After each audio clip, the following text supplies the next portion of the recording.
Good morning, everybody. It's Saturday morning, and I was debating to try to teach a little on Jeremiah, because I read that chapter 30, the other day. But then there's also a few articles I read yesterday in the Caller Times that are a little disturbing to me. I was not familiar with this one. I mean, the story itself. CCPD website's article on rape victim is bogus. Now, my daughter heard of this because after I read it last night, she said, "Oh, Dad, did you hear the story about the woman who was raped?" And I said, "Well, actually, I just read an article." So I want to cover a few of the Caller Times. There's another one on the Port of Corpus Christi. So I read this. Now, this would be for the Friday, October 5th, 2018 edition, Caller Times. A social media post alleging a Corpus Christi woman took revenge on a man who raped her has gotten the attention of police. Now, I've not read this online, okay? The police say it's fake. All right, now you have two comments already that it's fake and it's bogus. The article published Wednesday on the website ABC News 3 states a 37-year-old woman who could not be named for legal reasons was raped by a 56-year-old man in her Corpus Christi home earlier this year. Now, you obviously, in any community, there are obviously rapes that never make it through the whole system for all types of reasons, all right? Drug-related, people living lives of crime, I mean, a lot of reasons that it's common for rapes can never be reported in any community. The site claims prosecutors encouraged the woman to testify against her attacker, but instead took out revenge by raping the man with a screwdriver after stalking him daily. Senior Officer Travis Pace, a spokesman for the department, said officials immediately looked into the claims in the post after stumbling upon the article on Facebook. So you're saying CCPD and Travis Pace is telling us they stumbled upon this post, meaning they did not have a heads up, check into this, they stumbled upon it. So these are three statements already that seem questionable to me. That you made a determination that it's bogus and it's fake, and the way you found it is you stumbled upon it. We haven't heard anything on this, and usually with matters like this, we would have an immediate heads up. Okay. If there was an unreported rape or someone who took revenge on someone that raped them, how you would have the heads up? If that was a legitimate story, and the person actually did something of that, took revenge or whatever. Pace said officials tried to reach out to the reporter who wrote the article. Now you're saying a reporter wrote the article, but weren't able to find the man. We double-checked on this story, and we haven't found any validity in the claims. He said we were unable to find Thomas Hughes, the author of the story. And as of right now, we are heavily leaning on this news article to be bogus. Okay, you made a few statements that it's bogus and fake. And you made an attempt rightfully to reach out to whoever wrote that, the name Thomas Hughes. And then you made that determination after saying it's fake that it might not be. It's just the way this whole thing is handled is questionable to me. The site ABC News 3 is not registered to a news organization or attached to Disney-owned ABC, according to DNS Lookup, a site that lists domain system records. So I guess the Caller Times is tracking websites and IP addresses and all types of things. People need to be careful on social media, Pace said. Most people just read anything online and think it's real, like the actual media of our day. and they share it with other people, and that can spread misinformation. I do not know whether that's fake, legitimate, or not. And because of me reading that, I still don't know if that's fake, or maybe the person that supposedly did that obviously does not want to contact police if it was a true story.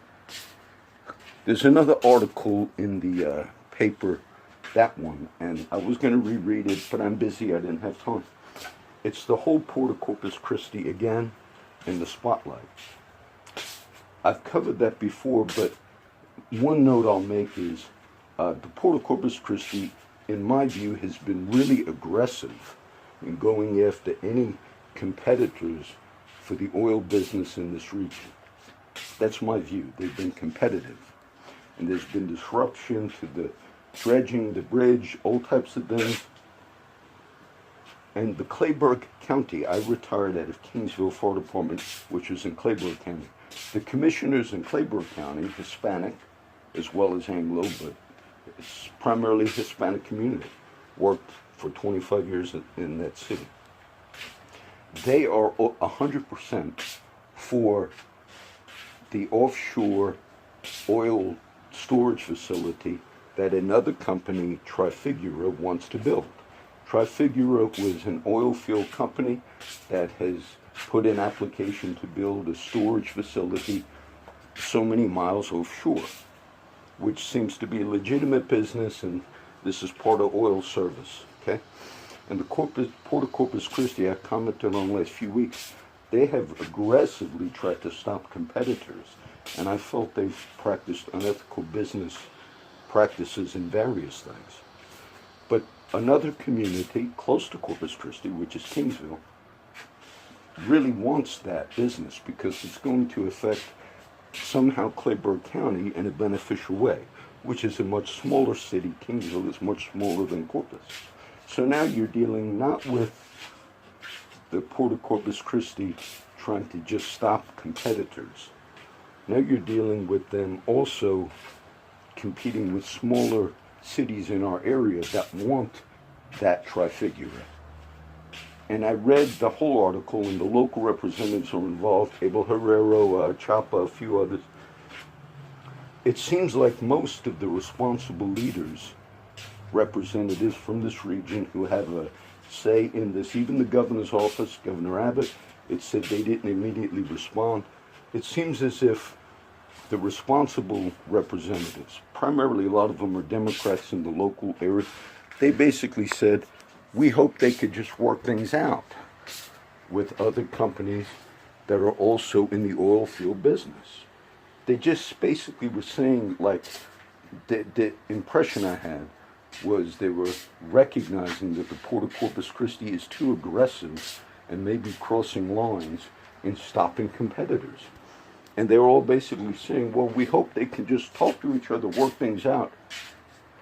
And it showed a lot of what I spoke about in the last, few weeks, that was the same impression I had. I could do this real quick. Yesterday, I let my daughter will use my car, and I use my motorcycle because she's without a car right now, one of my daughters. And I kind of just let her use my car. And, I take care of my vehicles even though that's an old car that I drive. And then one day I noticed my rear view mirror broke off. And, rear view mirrors are things that you got to buy the special glue. I had Gorilla Glue, and so I got some glue to fix that rear view mirror. But then one day the car came home, and this was the tail light. Now this is a big lens. It's for a Mercury Sable, all right? The same as like a Ford Taurus. Now that was broken, and she taped it, and I kind of tried to tape it. And I was starting to see how the car, I'm going to look for another vehicle, something cheap, 500 that I might get. Thankfully, my motorcycle runs good after I took that tank off multiple times, the gas tank to replace it, because I hit potholes in the city, whether they're being strategically planned, So I was starting to get the mindset of, oh, that car's falling apart. The mirror's broke, this looks kind of crappy. And then I thought, but you know, that's kind of over the years, my kids had some nice cars. I've helped them buy different ones. And then I notice over time, my wife will say, oh, so my Debbie or whoever, oh, they want to get something else. I said, well, what do you mean? That car's a nice car. Chevy Malibu, Ford Mustangs. They had some nice cars. Oh, and something broke on it, and they're tired of it. They're gonna. I said, but that's like a $5,000 car, or four, or whatever. Yeah, but they're tired of it. And I used to think, oh, that mindset I don't like. I like if it runs or you can fix it. But I was starting to get that mindset. Like, oh, I don't want to mess with my vehicle anymore. But I fixed the mirror, and yesterday, I saw my friends, and I didn't plan it, but I had a little free time to take my ride. I said, let me go to You Pull It off of Agnes, which is a junkyard. And as a kid growing up in New Jersey, my father used to take me to the junkyards in New Jersey, and we used to get parts for vehicles and all. When I first came to Texas, all the little cars I bought, whenever something went wrong, I'd go to a junkyard. I never knew or had the mindset of just going to a parts store. But over time, I did a lot of work on my vehicles all the years I've been in Texas. And then one time, and the people at the parts stores in Kingsville, they all knew me, like I was a mechanic, maybe they thought. Because I'd go in, they know me by name, I'd get a starter, I get this, I get that. And I realized, oh, it's not that much more. You're getting a new part. But I did go to the junkyard yesterday, and I left Timmins early, like at 12 maybe. I got to the junkyard on Agnes. Sure enough, they had, the Taurus wouldn't work, those are interchangeable, but they said on the list, you go, you get the part yourself, they said they didn't have any Sables. Sure enough, there was one 1999 Sable, the exact year of my vehicle. And I took that tail lens off, this is the broken one, and I put a new one on. And I thought, oh, it looks better now. You restored things. Things could be restored in life. I'm not going to comment on the Jeremiah because this is just going to be a little bit of a news update. What did we see? I think that article, the way that was handled, is irresponsible. Because there's no definitive evidence yet that that is bogus. And I'm wondering if people planted that article. You know, I'm not saying false flag, but I'm saying, how do we know who put that article in there? Or whether it was true website or whatever. The last week, we've had a lot of stuff going on with Brett Kavanaugh and the Supreme Court and all that. And a lot of it, at the end of the week, looks really shaky. Because that woman, that accuser, had contact, as her ex-boyfriend says, she coached an FBI person years ago to take polygraphs, and then Blasey Ford said, oh, I can't fly to Washington. And what she did is she flew to that Bethesda, I guess Maryland or Rehoboth, Maryland. The FBI Justice Department person that's a friend of hers that she had contact with, it looks like she figured if she floated that story to stop Brett Kavanaugh, Blasey Ford, that she would never have to go public.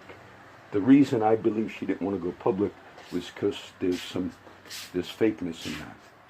And then she went and contacted her FBI friend, like, oh no, they got me going before Congress now.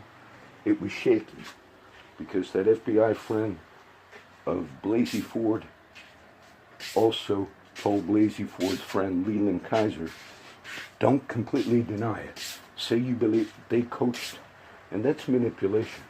And what's the big story that you really didn't see?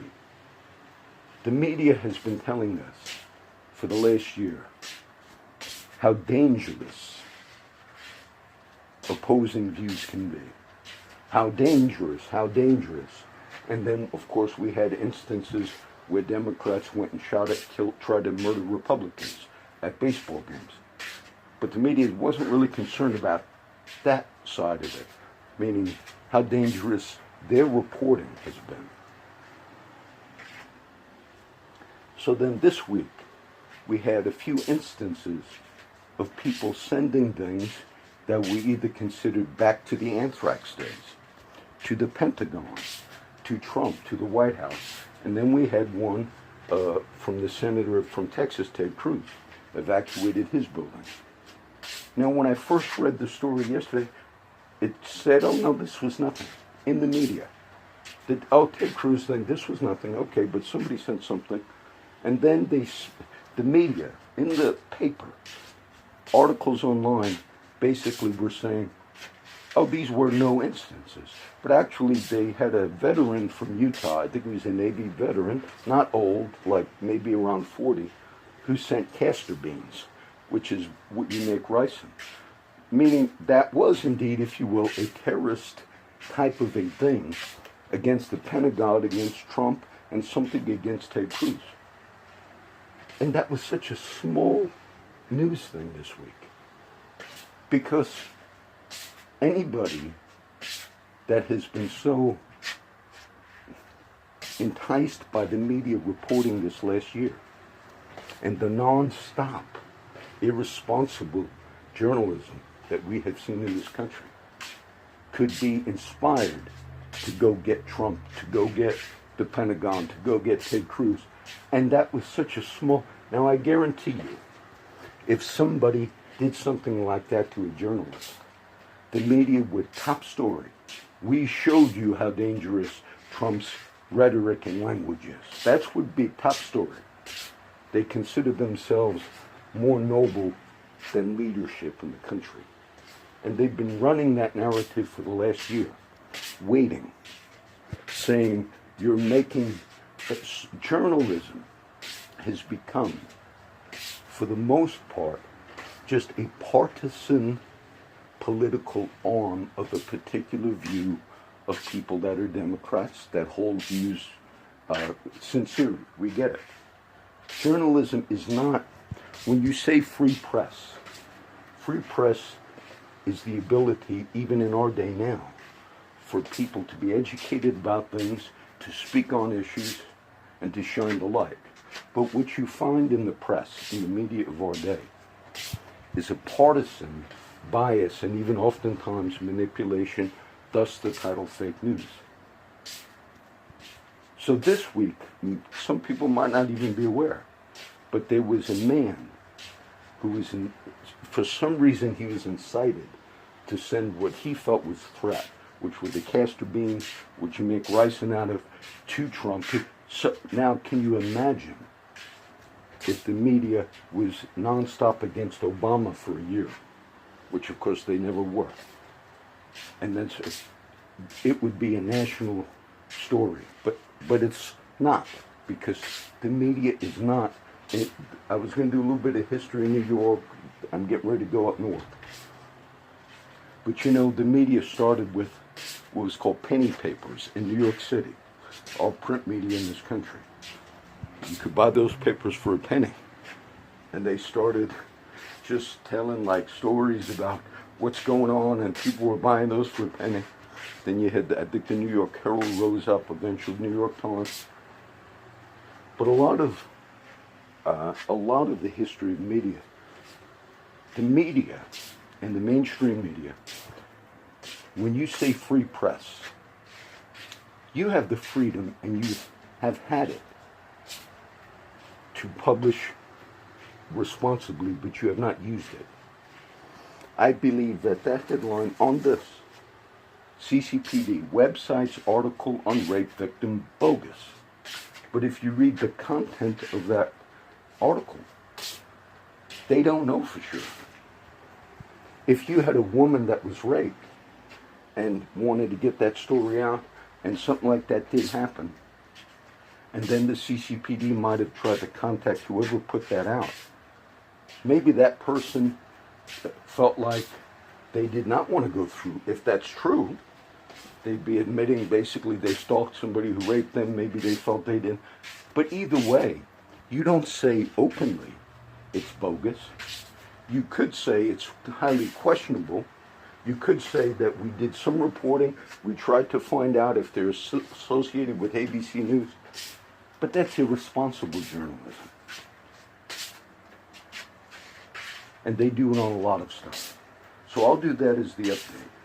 Both the port story showed that there are also other cities in this area that do not agree with what the port is doing, the Port of Corpus Christi. in trying to shut down Trafigura or any other competitors.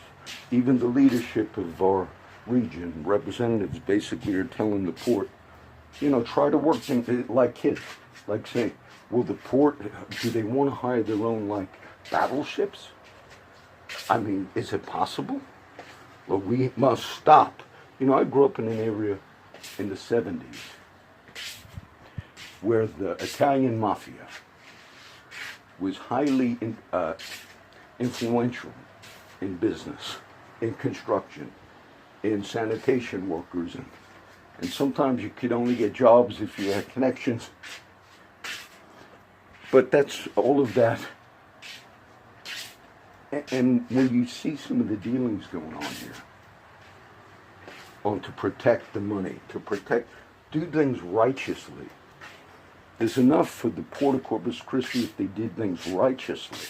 There's enough for the local media if you have an article from Dana Milbank in here, which we understand, everybody understands, you're a partisan paper. If there's a serious issue and it doesn't play to your side, you will either mock that issue or you will not cover that issue. The ricin story or the castor beans could have been, now look what happened. Look what you have done, media. You incited another person and you've not taken responsibility even for your first one. And when you have page after page after page, day after day after day, with that partisanship, you incite people, and you have done it. And the odds, 90% that man, that veteran who sent those castor beans, was incited by your non-stop, irresponsible reporting. And you don't even see it. And I can go from every website, which I read the news all, website to website to website, and see you do it. I do my Google, I do my YouTube, and all. When I Google the sites, CNN, ABC, NBC's, when I Google Breitbart, which is a conservative site, but I look at them all, liberal and what pops up first on Google, on the search? Andrew Breitbart, The Death of a Douche. That's an article by Rolling Stone. I had a friend that worked for Rolling Stone. He was a graphic artist. I don't believe he still got that job. A few years ago, I grew up with him, from Italian, from North Burgundy, but he had got a job with Rolling Stone. And look, I read, liberal and conservative. But can you imagine? Andrew Breitbart was the founder of Breitbart. It's a popular conservative website. I don't agree with everything on Breitbart. I hate their ads. It's the ads on these sites I don't like. But Breitbart was a liberal, and then he saw a lot of manipulation, became a staunch, if you will, conservative. And then he died. I remember he died a few years ago. He had a heart attack. He was jogging. All right, so the top story, I guess Rolling Stone did an article, said that douche is dead. Now, if I titled something and spoke that way about a liberal, you would say hate speech. You would drive us off the websites. You would stifle us. But yet the top Google algorithm, when I Google Breitbart, is Andrew Breitbart, Death of a Douche. Did he have kids? That's you, media. That is you. Because Google and these whole social media sites are in the same camp as the mainstream media. And can you imagine the kids of Andrew Breitbart someday Googling their dad's name? And Google and website, along with mainstream media, is proud to call him a douche. And that's not just an article. You have that in your top algorithm when you search for that media. When you search Fox News, first thing that comes up is Media Matters or things about why Fox News is so bad and this and this and that's what comes up. But when you do CNN or the others, no, nothing negative. So we are not stupid. That's manipulation. That's media manipulation. That's not, if you will, you are free press, but you have chosen to use it for your own side. You've been irresponsible in journalism. You should have, the Caller Times should have never put that as a headline. Website's article on rape victim bogus. We don't know. We don't know. And you said we stumbled upon it. So you weren't out looking for people that might have negative stuff on you, or something that would make the community look bad if that story was true. You just stumbled upon it one day. All right. So this would be the update. I don't know what I'll title it. Tomorrow, you know, when I went and got that part to fix the car, and I drove to my daughter's house, I'll change it right now. I said, now I got to go see some of my friends. And I made it into the block, seeing who's around. Because I don't always feel good, and I got to see my friends.